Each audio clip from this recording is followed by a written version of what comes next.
Hello viewers, আজকে আমরা ব্যাংকের বিগত সালের যে গণিতের প্রশ্নগুলো এসেছিল সেগুলো সলিউশন সহ আলোচনা করব। চলুন তাহলে আজকে আমরা শুরু করি। আপনারা যারা এখনও আমার চ্যানেলটি সাবস্ক্রাইব করেননি তারা অবশ্যই চ্যানেলটি সাবস্ক্রাইব করে পাশে থাকা বেল বাটনটি ক্লিক করে রাখবেন। তাহলে আজকের প্রথম গণিত বা প্রশ্নটা হচ্ছে the three sides of a triangle are x plus 1, twice x minus 1 and 3x plus 1 respectively, and the perimeter is 25 centimeter. The length of the smallest side is, and বলছে যে একটা ত্রিভুজের তিনটা বাহু মানে সাইড মানে হচ্ছে তিনটা বাহু দেওয়া আছে x plus 1, twice x minus 1 এবং 3x plus 1 এবং পেরিমিটার মানে হচ্ছে পরিসীমা দেওয়া আছে কত 25 সেন্টিমিটার। এখন বলতেছে যে সবচেয়ে ছোট বাহুর দৈর্ঘ্য কত বা স্মলেস্ট সাইডের দৈর্ঘ্য কত। তাহলে আমরা সমাধানটা করে ফেলি, তারপর আমরা অ্যান্সার বের করব। আমরা জানি যে ত্রিভুজের পরিসীমা মানে কি, ত্রিভুজের পরিসীমা হচ্ছে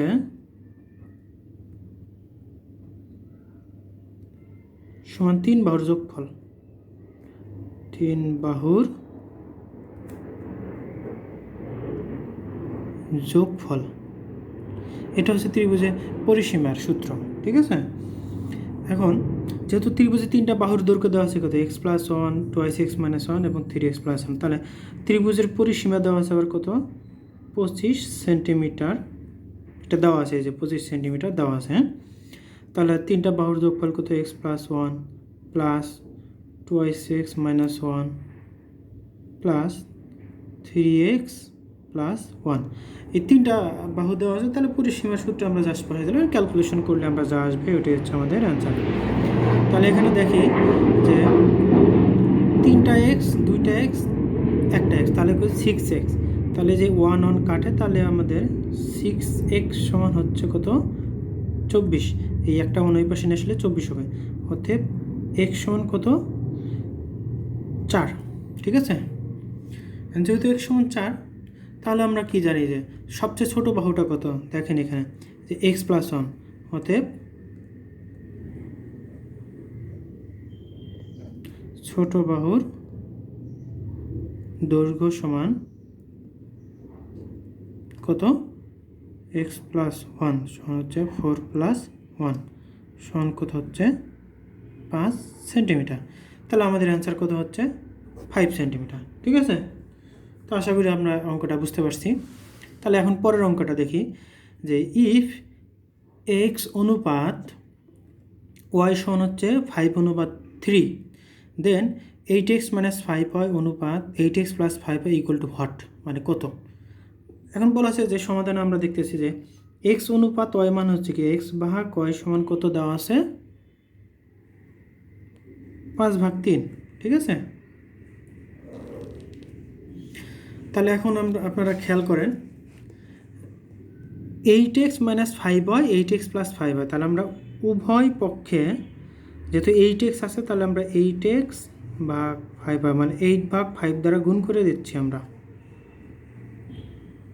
আর 5/3 তো আছে। উপরকে 8 দ্বারা নিচে 5 দ্বারা গুণ করলাম, এই 5 কেটে যাচ্ছে। তাহলে এখন কত 8x ভাগ 5y সমান দেওয়া আছে কত 8/3 হয়ে গেল। তাহলে আমরা এবার কি করব, যেহেতু মাইনাসটা দেখেন উপরে আছে 8x minus 5y, তাহলে আমরা কি করব বিয়োজন যোজন করব। তাহলে বিয়োজন যোজন মানে কি 8x minus 5y ভাগ 8x plus 5y, তাহলে এটা কি 8 minus 3 ভাগ হচ্ছে কত 8 plus 3। তাহলে এখান থেকে আমরা কি পাই, অতএব 8x minus 5y ভাগ 8x plus 5y সমান কত 5/11। তাহলে আমাদের কি অ্যান্সার কত হচ্ছে 5/11, এটা হচ্ছে অ্যান্সার, ঠিক আছে। আশা করি বুঝছেন। আর এখানে মূলত কি বিয়োজন যোজন করা হয়েছে। আপনারা জানেন যে বিয়োজন যোজন মানে হচ্ছে, আচ্ছা আমরা যোজন বিয়োজনটা একটু বলি। যোজন বিয়োজন বা বিয়োজন যোজন যেটাই বলেন একই কথা। এটা হচ্ছে আমরা একটা ভগ্নাংশ যদি থাকে লব আর নিচেরটা হচ্ছে কি হর, তো আপনি যদি এখানে বিয়োজন যোজন করেন বা যোজন বিয়োজন করেন তাহলে হবে কি যে লব প্লাস হর ভাগ লব মাইনাস হর, অথবা এটা হচ্ছে যোজন বিয়োজন, ঠিক আছে। আর বিয়োজন যোজন যদি করেন তাহলে হবে লব মাইনাস হর ভাগ হচ্ছে কত লব প্লাস হর। তাহলে আপনারা এইভাবে মনে রাখতে পারেন। তাহলে আমাদের অ্যান্সার তো জেনে গেছি, আমরা সাথে যোজন বিয়োজনটাও বুঝে গেলাম, ঠিক আছে। হ্যাঁ, পরের অঙ্কটা দেখি যে দ্য ডিফারেন্স ইন টাকা between simple and compound interest at 5% annually, মানে 5% হার দেওয়া আছে অন এ সাম অফ টাকা 5,000 আফটার 2 ইয়ার্স। আমাদের শর্তগুলো দেখতে হবে যে সিম্পল কম্পাউন্ড ইন্টারেস্ট এবং কম্পাউন্ড ইন্টারেস্ট মানে হচ্ছে সরল সুদ, আর একটা হচ্ছে কি চক্রবৃদ্ধি সুদ। তা আমরা সরল সুদের সূত্র কি জানি?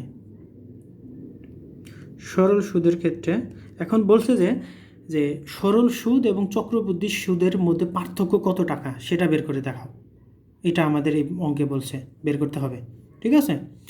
তাহলে সরল সুদের সূত্র হচ্ছে সুদ সমান হচ্ছে, এটাকে যদি আমরা আয় ধরি, আয় সমান কত PNR, এখানে পি হচ্ছে প্রিন্সিপাল বা আসল, এন হচ্ছে বছর বা সময়, আর আর হচ্ছে শতকরা হার। হ্যাঁ, তাহলে আমরা এই সূত্র পেয়ে গেলাম। আর হচ্ছে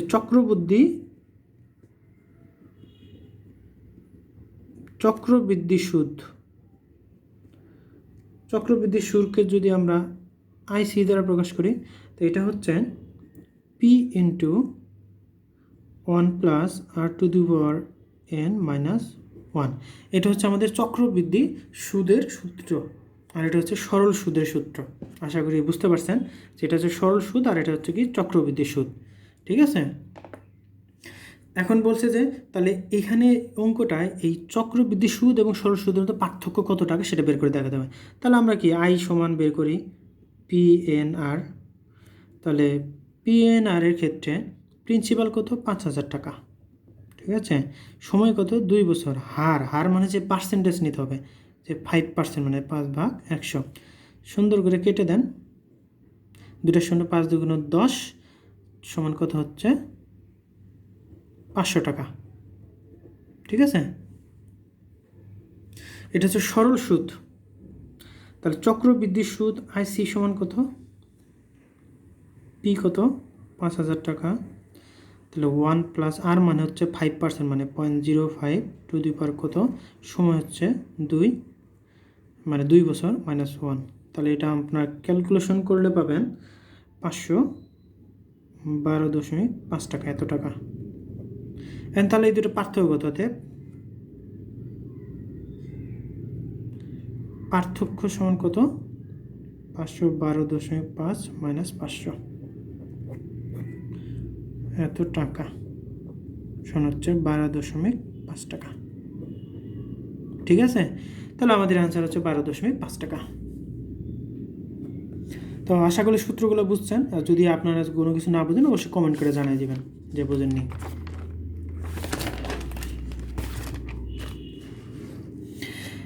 এখন পরের অঙ্কটা দেখি যে ইফ এ একটা সেট দেওয়া আছে, if A is equal to 1 2 3 4 5 then the number of proper subset. এইখানে একটা কথা আছে সাবসেট এবং proper subset of A is, মানে প্রপার সাবসেট মানে হচ্ছে প্রকৃত উপসেট, আর একটা হচ্ছে উপসেট। আমরা একটু দেখি উপসেট কাকে বলে। তো উপসেট মানে হচ্ছে কোনো একটা সেটের উপাদানগুলো নিয়ে গঠিত ছোট ছোট সেটগুলো, মোট কথা হচ্ছে একটা মাদার সেট থাকবে, ওটা থেকে আমরা ভেঙে অনেকগুলা আরও নতুন নতুন ছোট ছোট সেট গঠন করবো, সেটাকে বলা হচ্ছে কি উপসেট। আর হচ্ছে এটা, তাহলে উপসেটের সংখ্যা হচ্ছে 2 two the power n, n হচ্ছে n সমান হচ্ছে উপাদান সংখ্যা, মানে সেটের উপাদান সংখ্যা কত n। আর প্রকৃত উপসেট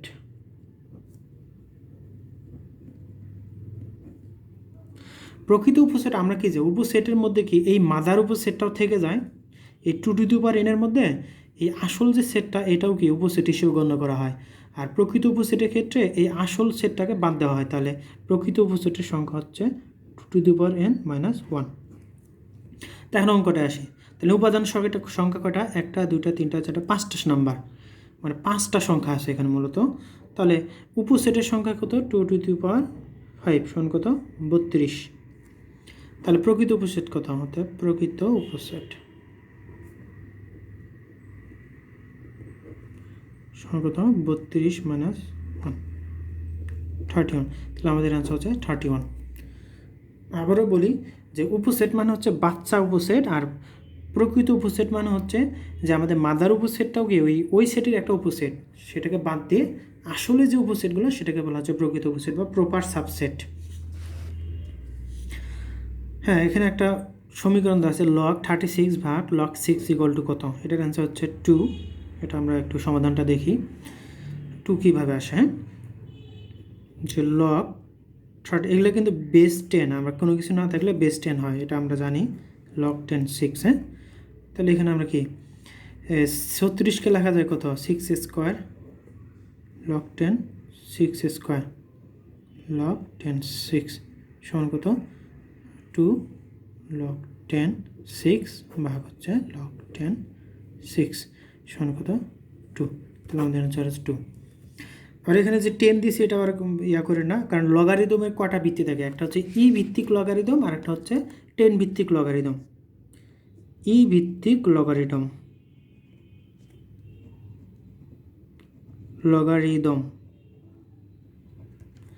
এটা হচ্ছে লন বলা হয়। হ্যাঁ, লন এক্স বললাম, এটাকে বলা হচ্ছে লগ ই এক্স। এটা একই কথা, ঠিক আছে। আর এটা হচ্ছে 10 ভিত্তিক লগারিদম।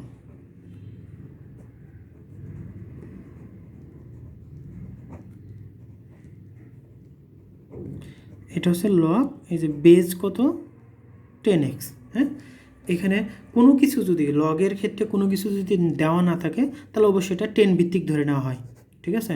এটা আপনারা খেয়াল করবেন।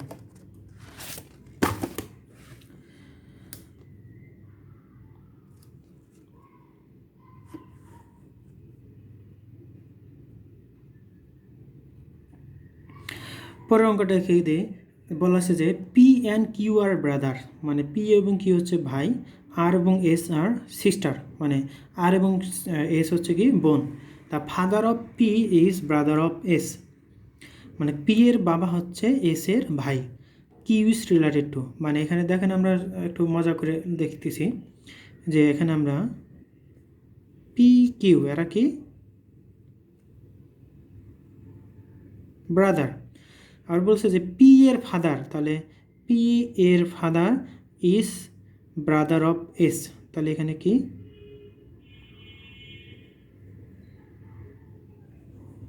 ফাদার, তাহলে এটা হচ্ছে পি এর ফাদার। এ আবার কার সাথে সম্পর্ক? এস এর সাথে, এস এর সাথে কি ব্রাদার, ঠিক আছে। এখন বলছে যে কিউ এবং এস এর মধ্যে সম্পর্ক কি? তো আমরা কি জানি যে আপনার বাবার বোন, তাহলে আপনার কি হবে? ফুফু হবে, ফুফু। তাহলে অ্যান্সার হচ্ছে আন্ট। তাহলে আমাদের অ্যান্সারটা হচ্ছে কি আন্ট, ঠিক আছে। ওকে, এখন পরের অঙ্কটা দেখি যে every 3 minutes 4 liters of water are poured into a 2000 liter tank. After 2 hours, what percent of the tank will be full? মানে বলছে যে প্রত্যেক 3 মিনিটে কত লিটার পানি ভরে? 4 লিটার কত একটা ট্যাঙ্কে। ওই ট্যাঙ্কের ধারণ ক্ষমতা কত? 2000 লিটারের একটা ট্যাঙ্ক। এখন বলছে যে 2 ঘন্টা পর ওই ট্যাঙ্কের কত পার্সেন্ট ভরে যাবে? তাহলে কি আমরা কি জানি যে 3 মিনিটে ভরে